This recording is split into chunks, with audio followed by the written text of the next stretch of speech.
Hello friends, welcome back to our channel. आज की इस वीडियो में हम बात करेंगे स्टॉक मार्केट यानी शेयर बाजार से जुड़े सारे सवालों की।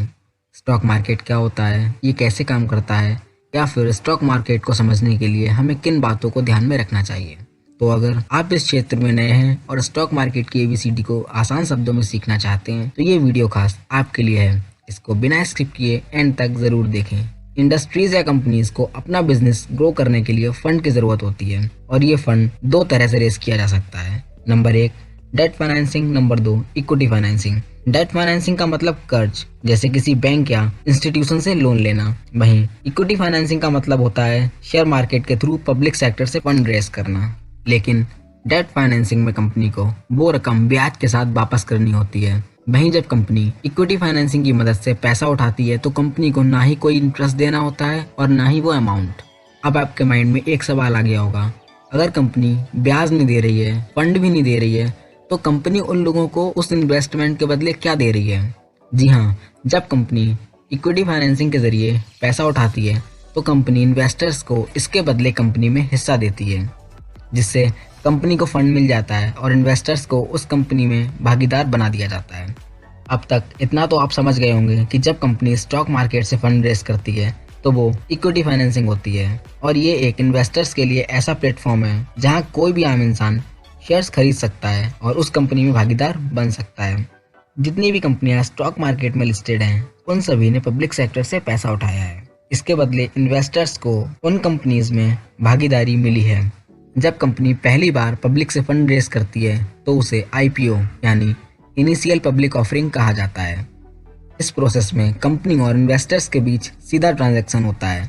IPO में कंपनी इन्वेस्टमेंट बैंक के साथ मिलकर शेयर की प्राइस या प्राइस बैंड डिसाइड करती है। जब किसी कंपनी का IPO लॉन्च होता है तो वो यूजली 3 to 10 डेज के लिए खुला रहता है और इस टाइम फ्रेम के अंदर इन्वेस्टर्स को उस कंपनी के शेयर सब्सक्राइब करने होते हैं। उसके बाद शेयर्स की अलॉटमेंट होती है। शेयर अलॉटमेंट होने के कुछ दिन बाद वो स्टॉक एक्सचेंज में लिस्ट हो जाता है। IPO के माध्यम से इन्वेस्टर्स सिर्फ शेयर खरीद सकते हैं, उनको बेच नहीं सकते। शेयर्स बेचने के लिए इन्वेस्टर्स को वो स्टॉक एक्सचेंज में लिस्ट होने तक का इंतजार करना होगा, जिसके बाद आप IPO में खरीदे हुए शेयर्स स्टॉक एक्सचेंज पर बेच पाएंगे। जो इन्वेस्टर आपके शेयर को खरीदेगा तो शेयर्स के साथ साथ उस कंपनी की हिस्सेदारी भी उस इन्वेस्टर को ट्रांसफर हो जाएगी। इसी तरह स्टॉक एक्सचेंज में लिस्टेड शेयर एक दूसरे के बीच एक्सचेंज होते रहते हैं। स्टॉक एक्सचेंज में जितने भी ट्रांजैक्शन होते हैं वो सिर्फ इन्वेस्टर्स के बीच होते हैं, उनमें कंपनी शामिल नहीं होती हैं। जब आप IPO में शेयर सब्सक्राइब करते हो तो वो शेयर आप सीधा कंपनी से सब्सक्राइब करते हो, लेकिन जब आप कोई शेयर स्टॉक एक्सचेंज के थ्रू खरीदते हो तो वो किसी अन्य इन्वेस्टर के थ्रू खरीदते हो। स्टॉक एक्सचेंज शेयर खरीदने वालों को और शेयर बेचने वालों को आपस में मिलाता है और ये सारा प्रोसेस ऑनलाइन होता है। Stock exchange automatic order matching system का इस्तेमाल करता है, तो जब बायर्स और सेलर्स की ऑर्डर मैच हो जाती है तो वो ट्रांजैक्शन कंप्लीट हो जाता है।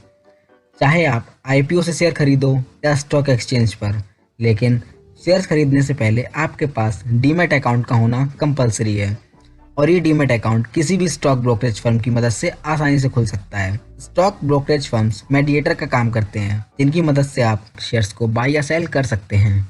डीमैट अकाउंट खुलवाने के लिए आपको स्टॉक ब्रोकरेज फर्म्स को कुछ चार्ज भी पे करना होता है। ये भी एक तरह का सेविंग अकाउंट होता है, लेकिन सेविंग अकाउंट में पैसे रखे जाते हैं और डीमैट अकाउंट में शेयर्स। डीमैट अकाउंट के साथ एक और अकाउंट होता है जो कि ट्रेडिंग अकाउंट कहलाता है। इस अकाउंट के थ्रू शेयर्स बाय और सेल किए जाते हैं और खरीदे हुए शेयर्स को डीमैट अकाउंट में रखा जाता है। ये दोनों अकाउंट्स एक साथ खुल जाते हैं, जिनके लिए कुछ बेसिक डॉक्यूमेंट्स की ज़रूरत होती है, जो कि पैन कार्ड, आधार कार्ड या पासपोर्ट, बैंक स्टेटमेंट्स एटसेट्रा।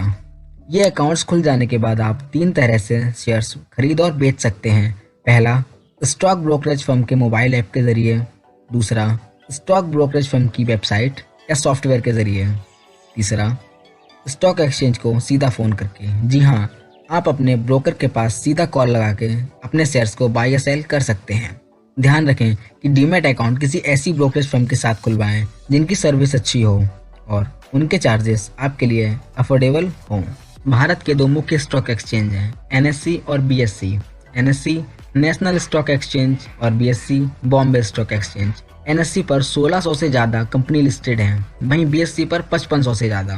तो अब इतनी सारी कंपनीज के स्टॉक्स पर नज़र रखना या उनको ट्रैक करना संभव नहीं है, इसलिए निफ्टी और सेंसेक्स को बनाया गया। निफ्टी एनएससी का मुख्य इंडेक्स है और ये दो शब्दों से मिलकर बना है, नेशनल प्लस 50। 50 इसलिए क्योंकि इसमें 50 कंपनी शामिल हैं जो कि वेल एस्टेब्लिश्ड कंपनीज हैं। सेंसेक्स ये बॉम्बे स्टॉक एक्सचेंज का मुख्य इंडेक्स है और ये अलग अलग सेक्टर्स की 30 वेल एस्टेब्लिश और अच्छे रिकॉर्ड वाली कंपनीज से बना है और इसका मूवमेंट ये 30 कंपनीज की परफॉर्मेंस पर निर्भर करता है। सेंसेक्स की तरह निफ्टी की चाल भी उसमें दर्ज 50 कंपनीज की परफॉर्मेंस पर डिपेंड करती है। निफ्टी और सेंसेक्स में शामिल जितनी भी कंपनियां हैं वो लगभग सारे सेक्टर्स को कवर करती हैं। For example pharma, IT, energy, telecom, financial service etcetera. इस तरह निफ्टी और सेंसेक्स में अलग अलग सेक्टर्स कवर हो जाते हैं, इसीलिए स्टॉक मार्केट की परफॉर्मेंस निफ्टी और सेंसेक्स की परफॉर्मेंस पर डिपेंड करती है और सारे स्टॉक्स को ट्रैक किए बिना इन्वेस्टर्स निफ्टी और सेंसेक्स को देखकर स्टॉक मार्केट का हाल जान लेते हैं। जब सेंसेक्स और निफ्टी बढ़ जाते हैं तो उसका मतलब यह होता है कि मार्केट अच्छा चल रहा है। जब सेंसेक्स और निफ्टी गिर जाते हैं तब उसका मतलब होता है कि मार्केट खराब परफॉर्मेंस कर रहा है। इन्वेस्टमेंट तो हर कोई अच्छा रिटर्न कमाने के लिए करता है। तो आइए अब जानते हैं कि स्टॉक मार्केट में निवेश करके इन्वेस्टर्स को किस तरह से रिटर्न मिलता है। स्टॉक मार्केट में निवेश करने से दो तरह से फायदा मिल सकता है, डिविडेंड और कैपिटल एप्रिसिएशन। कंपनी जब अपने प्रॉफिट का हिस्सा शेयर होल्डर्स के साथ शेयर करती है तो वो डिविडेंड कहलाता है। डिविडेंड कोई कंपलसरी प्रोसेस नहीं होता है, यानी कि शेयर होल्डर्स डिविडेंड पर निर्भर नहीं रह सकते। यूजली छोटी कंपनी शेयर होल्डर्स को डिविडेंड प्रोवाइड नहीं करती और वो अपना प्रॉफिट कंपनी की ग्रोथ में ही रीइन्वेस्ट करना चाहते हैं। अब जानते हैं कैपिटल एप्रिसिएशन के थ्रू शेयर होल्डर्स किस तरह से प्रॉफिट कमाते हैं। दरअसल कैपिटल एप्रिसिएशन का मतलब शेयर की प्राइस वैल्यू बढ़ने से आपकी इन्वेस्टमेंट वैल्यू का बढ़ना। फॉर एग्जाम्पल, आपने 2 साल पहले किसी कंपनी का एक स्टॉक खरीदा जिसकी कीमत उस समय कुछ 1000 रुपए रही होगी, लेकिन आज उसकी कीमत 1500 रुपए है। तो आपकी इन्वेस्टमेंट में हुई इस 500 रुपए की बढ़त को कैपिटल एप्रिसिएशन कहा जाएगा। कैपिटल एप्रिसिएशन ही स्टॉक मार्केट में पैसा कमाने का एक मेन सोर्स है। लॉन्ग टर्म में स्टॉक प्राइस कंपनी की ग्रोथ को फॉलो करती है, तो जब कंपनी अच्छा परफॉर्म कर रही होती है और कंपनी में लगातार ग्रोथ हो रही होती है तब उसकी मार्केट वैल्यू बढ़ जाती है और उसकी शेयर प्राइस बढ़ जाती है। तो ये थी कहानी स्टॉक मार्केट की। आई होप ये वीडियो आपको पसंद आया हो। आपको इस वीडियो में सबसे ज़्यादा क्या पसंद आया और क्या नहीं, कमेंट सेक्शन में अपनी राय ज़रूर दें। हमें कौन से टॉपिक्स और ऐड करने चाहिए थे या किनको और ध्यान देना चाहिए था, ये भी हमें ज़रूर बताएं।